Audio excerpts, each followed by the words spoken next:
Something, somewhere, somewhen must have happened differently. Petunia Evans married Michael Verris, a professor of biochemistry at Oxford. Harry James Potter Evans Verris grew up in a house filled to the brim with books. He once been a math teacher who didn't know what a logarithm was. He's read Gödel, Escher, Bach, and Judgment Under Uncertainty, Heuristics and Biases, and Volume 1 of the Feynman Lectures on Physics. And despite what everyone who's met him seems to fear, he doesn't want to become the next Dark Lord. He was raised better than that. He wants to discover the laws of magic and become a god.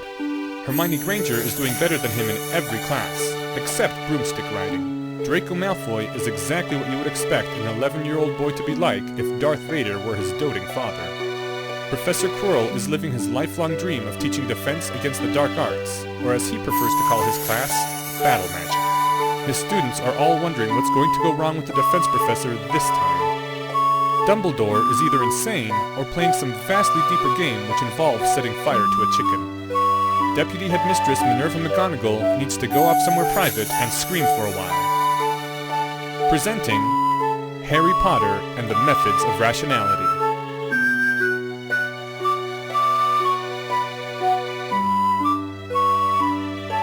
You ain't guessing where this one's going.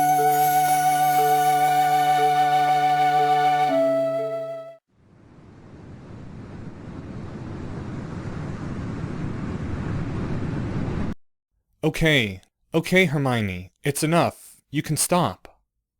The white sugar pill in front of Hermione still hadn't changed shape or color at all, even though she was concentrating harder than Harry had ever seen. Hermione, stop! It's not going to work, Hermione. I don't think we can make things that don't exist yet. Slowly, Hermione's hand relaxed its grasp on the wand. I thought I felt it. I thought I felt it start to transfigure, just for a second. You were probably imagining it. Hoping too hard. I probably was. Slowly, Harry took his mechanical pencil in his hand and reached over to the sheet of paper with all the items crossed out, and drew a line through the item that said, Alzheimer's cure. That was it for today, right? One more. But that one's small, plus it might actually work. I saved it for last because I was hoping we could end on an up note.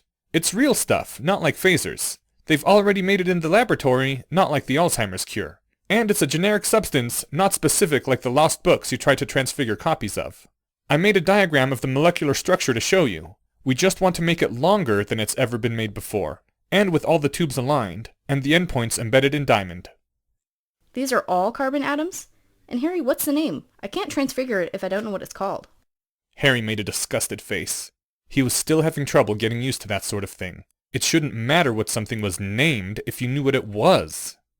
They're called Bucky tubes, or carbon nanotubes. It's a kind of fullerene that was discovered just this year. It's about 100 times stronger than steel and a sixth of the weight. That's real? Yeah, just hard to make the Muggle way. If we could get enough of the stuff, we could use it to build a space elevator all the way up to geosynchronous orbit or higher. And in terms of delta V, that's halfway to anywhere in the solar system. Plus, we could throw out solar power satellites like confetti. Is this stuff safe? I don't see why it wouldn't be. A Bucky tube is just a graphite sheet wrapped into a circular tube, basically. And graphite is the same stuff used in pencils. I know what graphite is, Harry.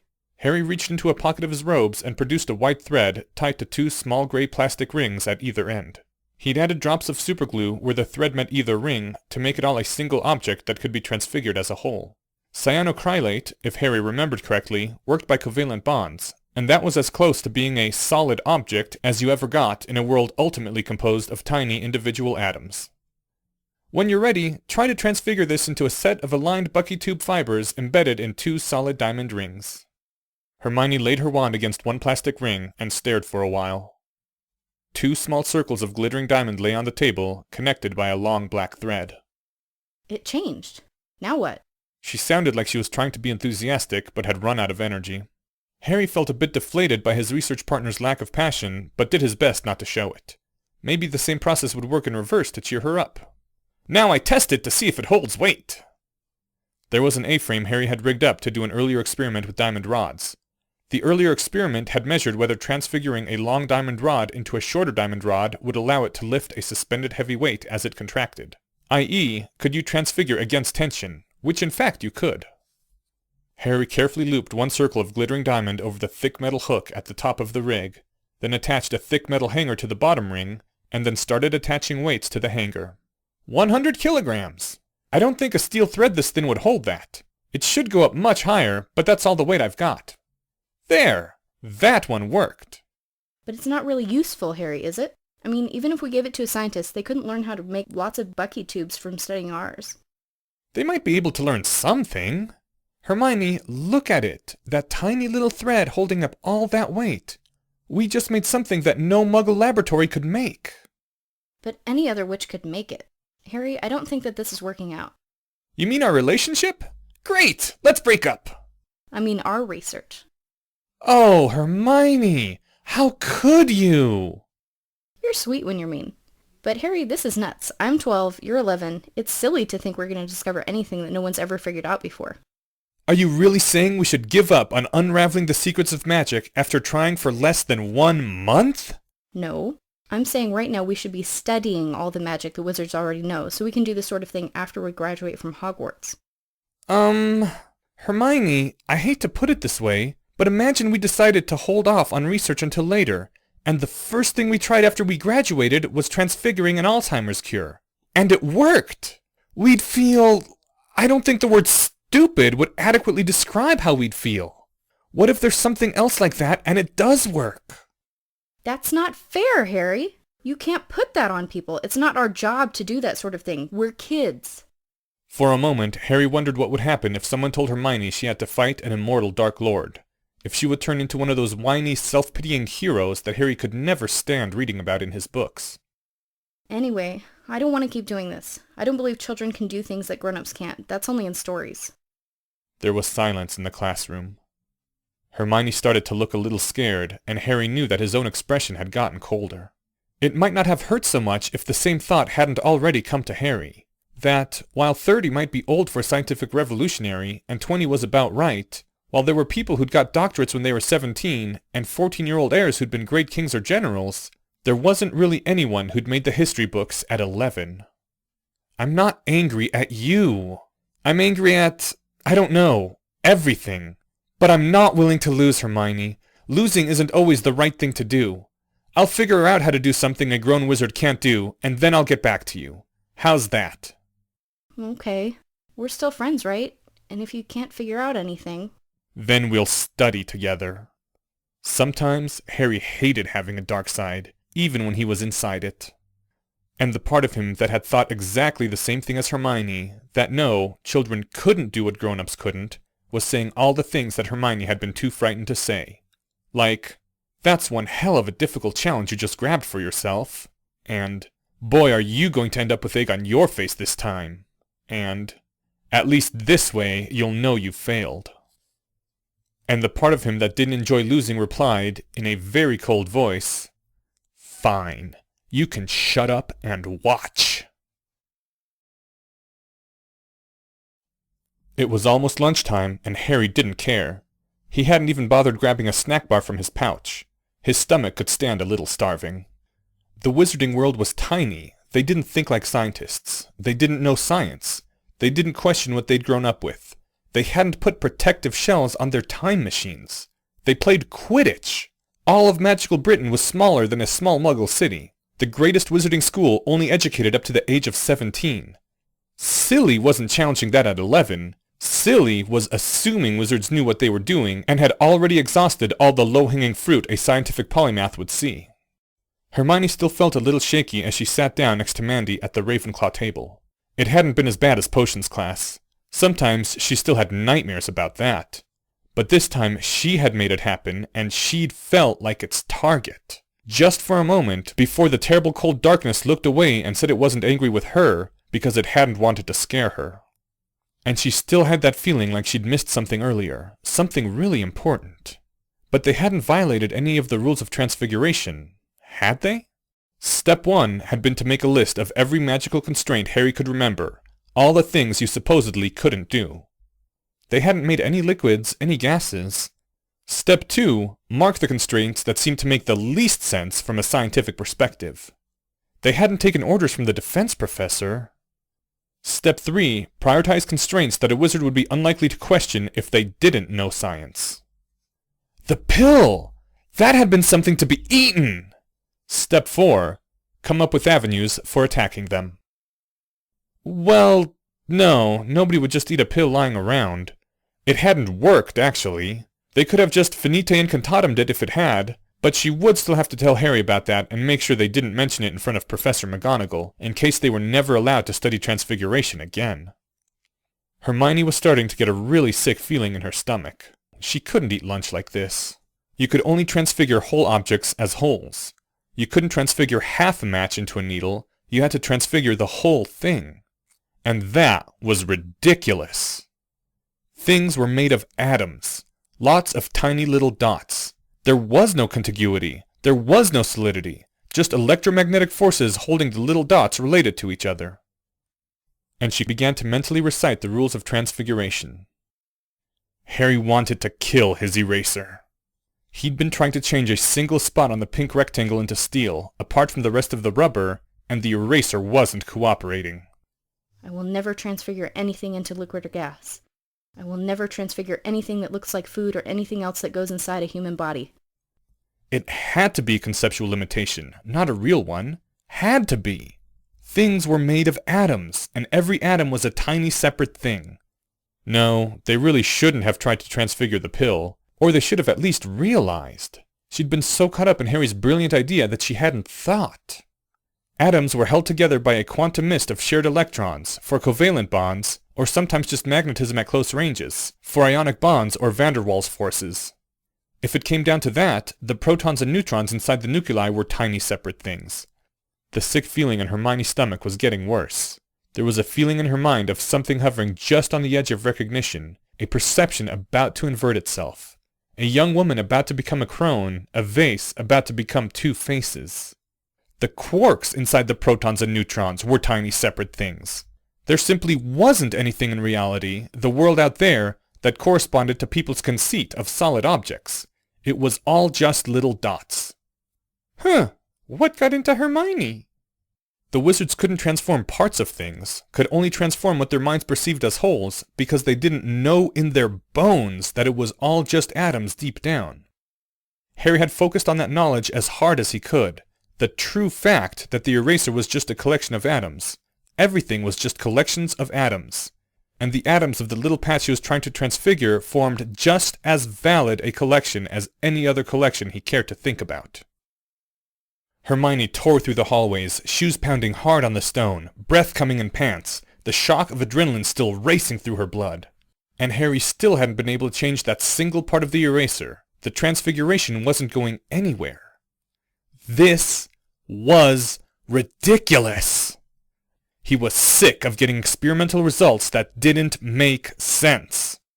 Like a picture of a young woman turning into an old crone, like the cup becoming two faces. What had they been doing? What had they been doing? Alright, screw this 19th century garbage. Reality wasn't atoms, it wasn't a set of tiny billiard balls bopping around. That was just another lie. There were no particles. There were just clouds of amplitude in a multi-particle configuration space. And what his brain fondly imagined to be an eraser was nothing except a gigantic factor of a wave function that happened to factorize. It didn't have a separate existence any more than there was a particular solid factor of 3 hidden inside the number 6. If his wand was capable of altering factors in an approximately factorizable wave function, then it should damn well be able to alter the slightly smaller factor that Harry's brain visualized as a patch of material on the eraser. Harry, get out of the classroom! Pure shock crossed Harry's face, and he stood up so fast he almost fell over, and he tore out of the door. Her wand was already in her hand, coming up, pointing at the thread. Finite incantatem! And Hermione slammed the door shut again, just as the gigantic crash of 100 kilograms of falling metal came from inside. She was panting, gasping for air. She'd run all the way here without stopping. Hermione blinked, and realized she had started to fall, and Harry had caught her, and was lowering her gently to sit on the floor. Healthy. Are you feeling healthy? Harry started looking even more frightened as the question sank in. I don't think I have any symptoms. Good. Catch breath. That took a while. Harry was still looking scared. That was good too. Maybe it would teach him a lesson. We broke the rules, Harry. We broke the rules. I still don't see how. I've been thinking, but... I asked if the transfiguration was safe, and you answered me. That's it? She could have screamed. Harry, don't you get it? It's made out of tiny fibers. What if it unraveled? Who knows what could go wrong? We didn't ask Professor McGonagall. Don't you see what we were doing? We were experimenting with transfiguration. Right. That's probably one of the things they don't even bother telling you not to do because it's too obvious. Don't test brilliant new ideas for transfiguration by yourselves in an unused classroom without consulting any professors. You could have gotten us killed, Harry. Hermione knew it wasn't fair. She'd made the mistake too, but she still felt angry at him. He always sounded so confident, and that had dragged her unthinkingly along in his wake. We have to stop. We have to stop this or we're going to get hurt. We're too young, Harry. We can't do this, not yet. A weak grin crossed Harry's face.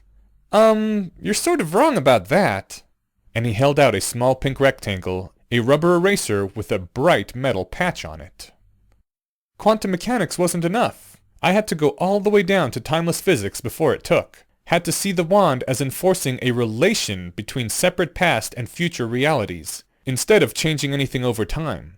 But I did it, Hermione. I saw past the illusion of objects, and I bet there's not a single other wizard in the world who could have. Even if some Muggle-born knew about timeless formulation of quantum mechanics, it would just be a weird belief about strange, distant quantum stuff. They wouldn't see that it was reality, except that the world they knew was just a hallucination. I transfigured part of the eraser without changing the whole thing. Hermione raised her wand again, pointed it at the eraser. For a moment anger crossed Harry's face, but he didn't make any move to stop her. Finite incantatem. Check with Professor McGonagall before you try it again. Harry nodded, though his face was still a little bit tight. And we still have to stop. Why? Don't you see what this means, Hermione? Wizards don't know everything. There's too few of them, even fewer who know science. They haven't exhausted the low-hanging fruit. It's not safe. If we can find out new things, it's even less safe. We're too young. We made one big mistake already. Next time we could just die.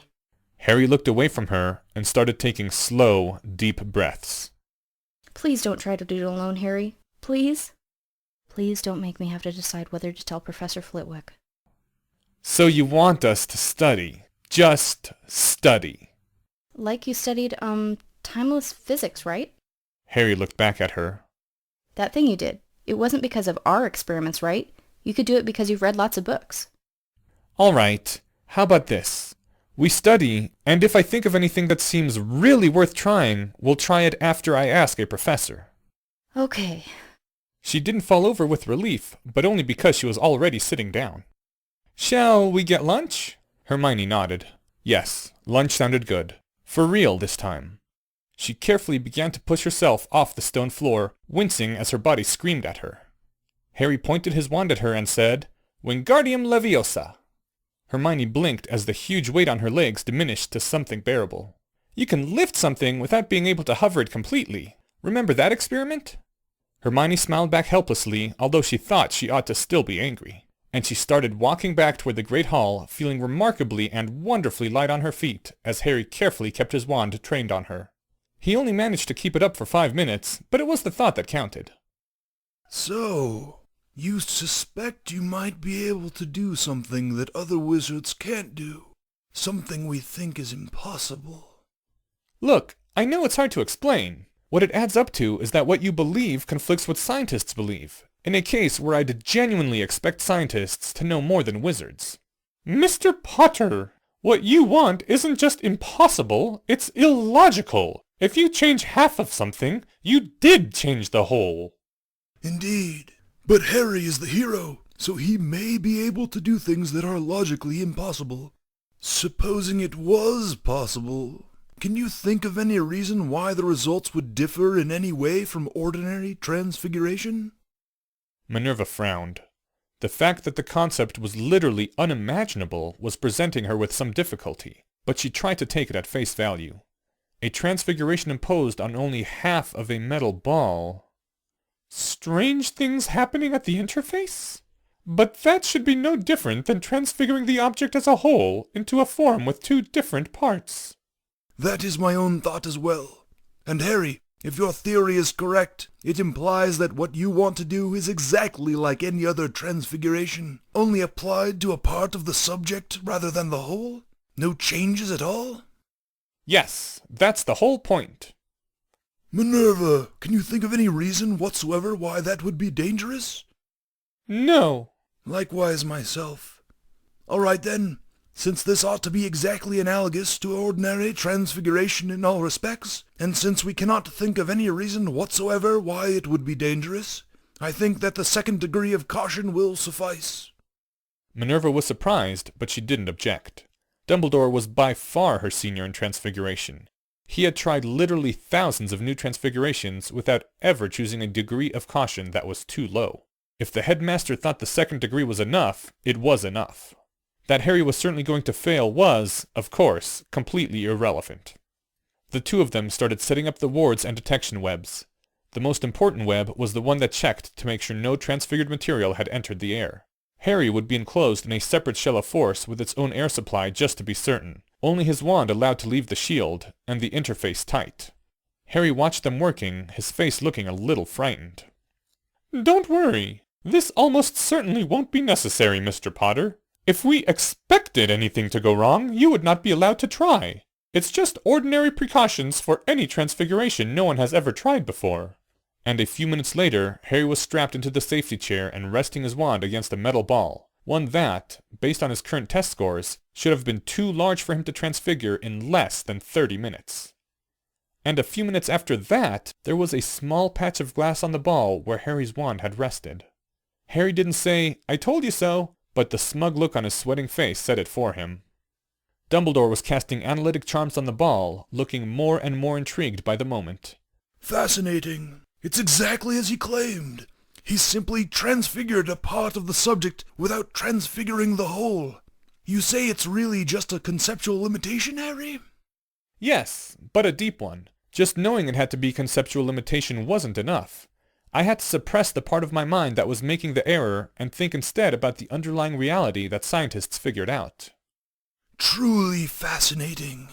I take it that for any other wizard to do the same would require months of study if they could do it at all. And may I ask you to partially transfigure some other subject? Probably yes, and of course. Half an hour later, Minerva was feeling equally bewildered, but considerably reassured about the safety issues. It was the same, aside from being logically impossible. "I believe that's enough, Headmaster. I suspect partial transfiguration is more tiring than the ordinary sort."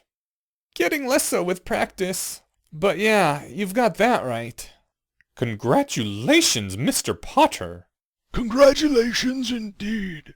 Even I did not make any original discoveries in transfiguration before the age of 14. Not since the day of Dorothy Senjak has any genius flowered so early. Nonetheless, I think it would be most wise to keep this happy event a secret, at least for now. Harry, did you discuss your idea with any other person before you spoke to Professor McGonagall? I don't want to turn anyone over to the Inquisition, but I did tell one other student. "What? You discussed a completely novel form of transfiguration with a student before consulting a recognized authority? Do you have any idea how irresponsible that was?" "I'm sorry, I didn't realize."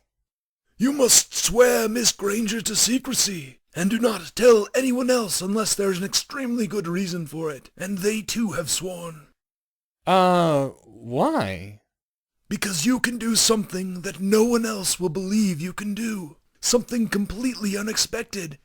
It may prove to be your critical advantage, Harry, and we must preserve it. Please, trust me in this. All right. Once we have finished examining your materials, you may practice partial transfiguration on glass to steel and steel to glass only, with Miss Granger to act as your spotter. Naturally, if either of you suspect any symptom of any form of transfiguration sickness, inform a professor at once. As long as we're here, have either of you noticed anything different about Professor Snape? I mean, has his behavior changed recently in any way? Not that I have seen. Why do you ask? I don't want to prejudice your own observations by saying, just keep an eye out, maybe? That sent a quiver of unease through Minerva in a way that no outright accusation of Severus could have. Harry bowed to both of them respectfully and took his leave. Albus, how did you know to take Harry seriously? I would have thought his idea merely impossible. The same reason it must be kept secret, Minerva.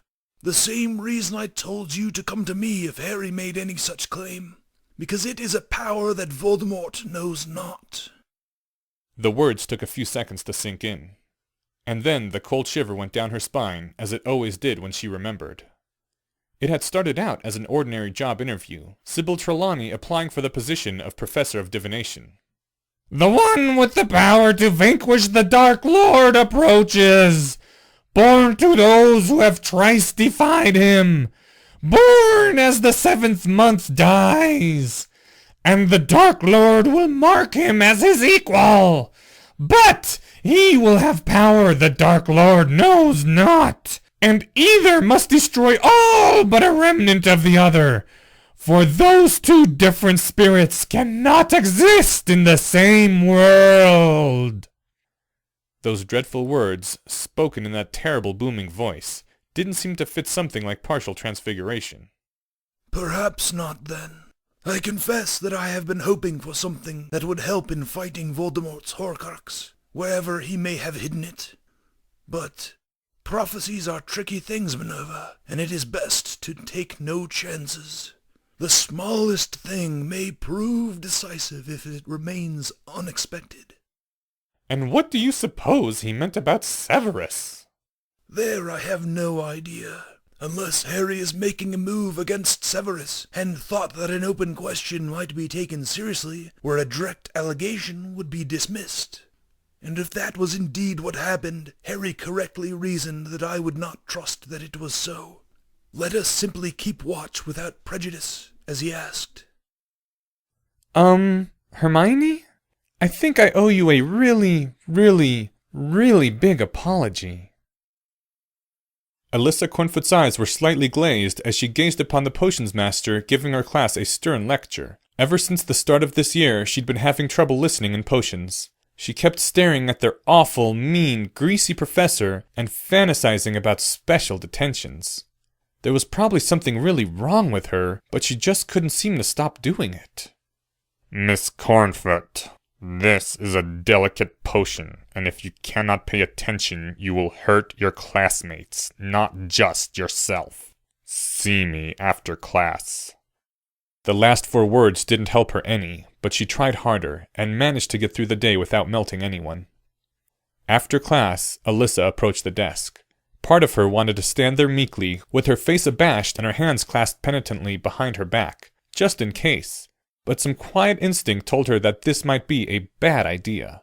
So instead she just stood there with her face neutral, in a posture that was very proper for a young lady. Miss Cornfoot, I do not return your affections. I begin to find your stares disturbing, and you will restrain your eyes henceforth.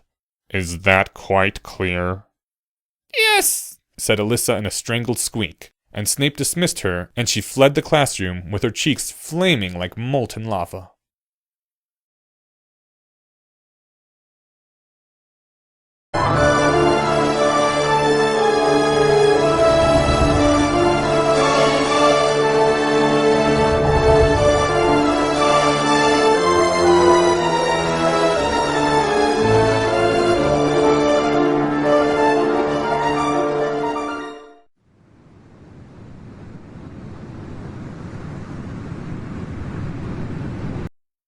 Turpin! Lisa!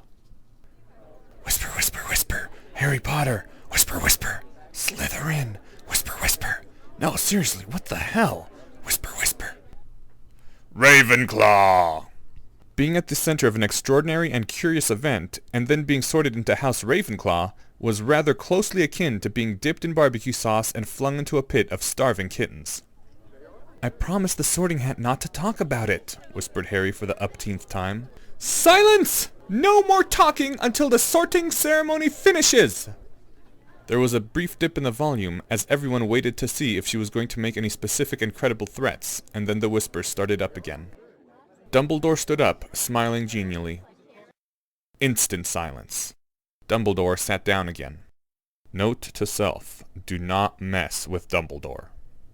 Harry was still trying to process everything that had happened during the incident with the Sorting Hat, not the least of which was what had happened the instant Harry had lifted the hat off his head. In that moment, he'd heard a tiny whisper as though from nowhere, something that sounded oddly like English and a hiss at the same time. Something that had said, "Salutations from Slytherin to Slytherin.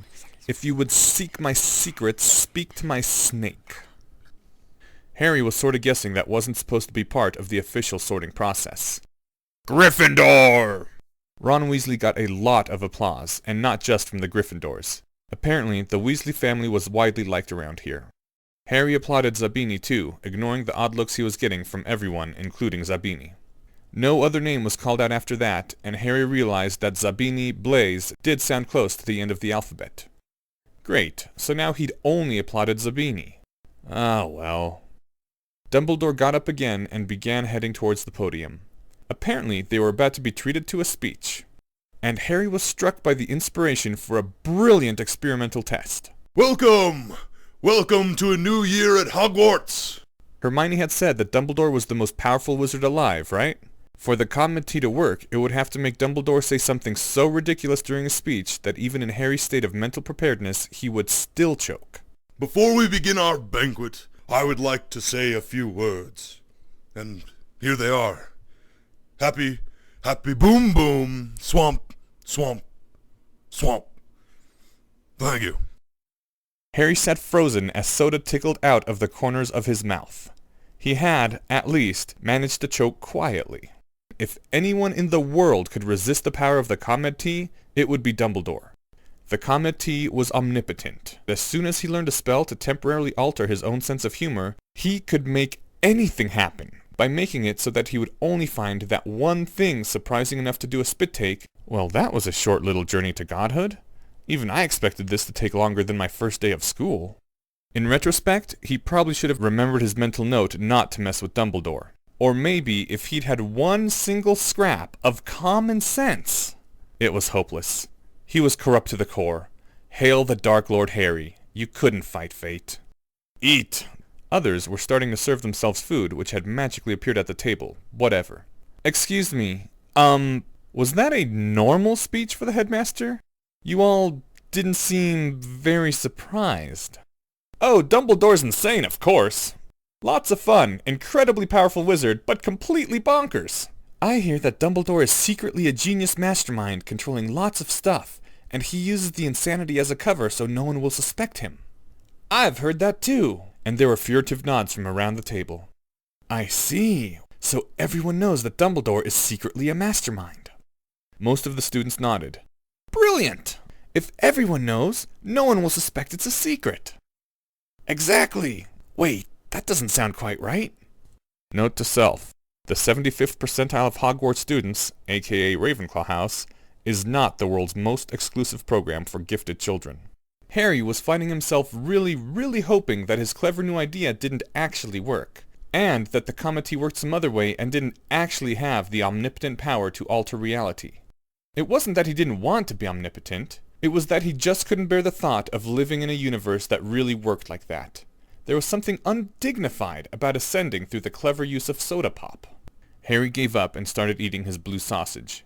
It was quite good, especially the glowing bits. Dinner passed with surprising rapidity. Harry tried to sample at least a little of all the weird new foods he saw.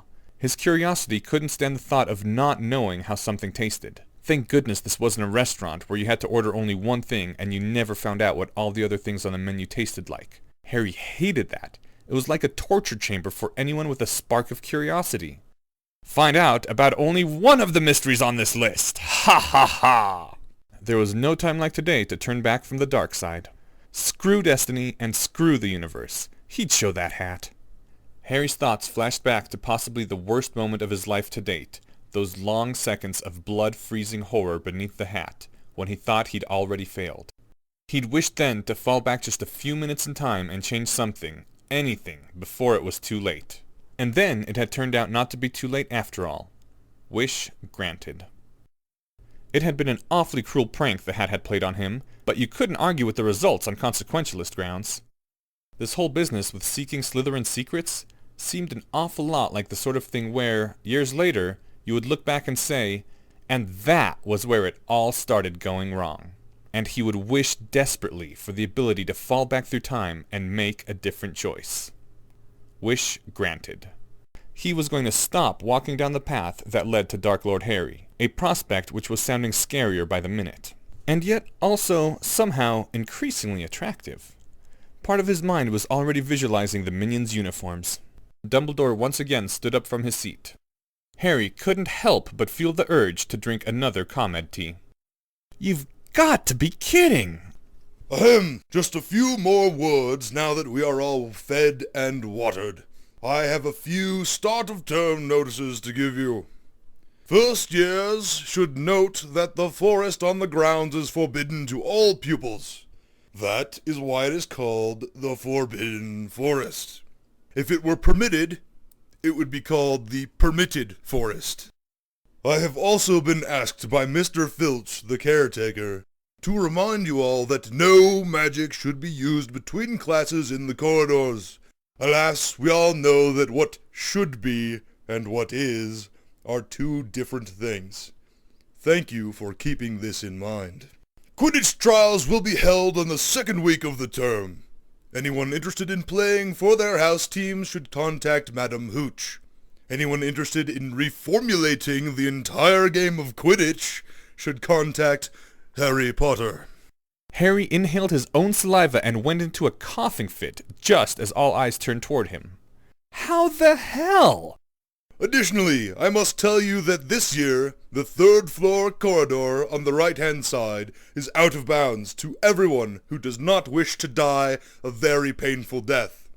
It is guarded by an elaborate series of dangerous and potentially lethal traps, and you cannot possibly get past all of them, especially if you are only in your first year. And finally, I extend my greatest thanks to Quirinus Quirrell for heroically agreeing to undertake the position of Defense Against the Dark Arts professorship at Hogwarts. I hope all students will extend Professor Quirrell that utmost courtesy and tolerance which is due his extraordinary service to you and to this school, and that you will not pester us with any niggling complaints about him, unless you want to try doing his job. I now yield the floor over to our new faculty member, Professor Quirrell, who would like to say a few words. The young, thin, nervous man who Harry had first met in the leaky cauldron slowly made his way up to the podium, glancing fearfully around in all directions. Harry caught a glimpse of the back of his head, and it looked like Professor Quirrell might already be going bald, despite his seeming youth. "Salutations, my young apprentices. We all know that Hogwarts tends to suffer a certain misfortune in its selections for this position, and no doubt many of you are already wondering what doom shall befall me this year. I assure you, that doom is not to be my incompetence. Believe it or not, I have long wished to someday try my hand as the Professor of Defense Against the Dark Arts here at the Hogwarts School of Witchcraft and Wizardry. The first to teach this class was Salazar Slytherin himself, and as late as the 14th century it was traditional for the greatest fighting wizards of every persuasion to try their hands at teaching here. Past professors of defense have included not just the legendary wandering hero Harold Shea, but also the quote, undying, unquote, Baba Yaga. Yes, I see some of you are still shuddering at the sound of her name, even though she's been dead for 600 years. That must have been an interesting time to attend Hogwarts, don't you think? You are accustomed to the defense position being filled by incompetents, scoundrels, and the unlucky. To anyone with a sense of history, it bears another reputation entirely. Not everyone who teaches here has been the best, but the best have all taught at Hogwarts. In such august company, and after so much time anticipating this day, I would be ashamed to set for myself any standard lower than perfection. And so I do intend that every one of you will always remember this year as the best defense class you have ever had. We have a great deal of lost ground to make up, and not much time to cover it. Therefore, I intend to depart from Hogwarts teaching conventions in a number of respects, as well as introducing some optional after-school activities. If that is not sufficient, perhaps I can find new ways to motivate you. You are my long-awaited students, and you will do your very best in my long-awaited defense class. I would add some sort of dreadful threat, like, otherwise you will suffer horribly. But that would be so cliché, don't you think? I pride myself on being more imaginative than that. Thank you. Then, the vigor and confidence seemed to drain away from Professor Quirrell, and he turned with a convulsive jerk and shuffled back to his seat. He seems a little odd. Meh, you ain't seen nothing. Dumbledore resumed the podium. And now, before we go to bed, let us sing the school song. Everyone pick their favorite tune and favorite words, and off we go! Hogwarts, Hogwarts, Hoggy Woggy Hogwarts.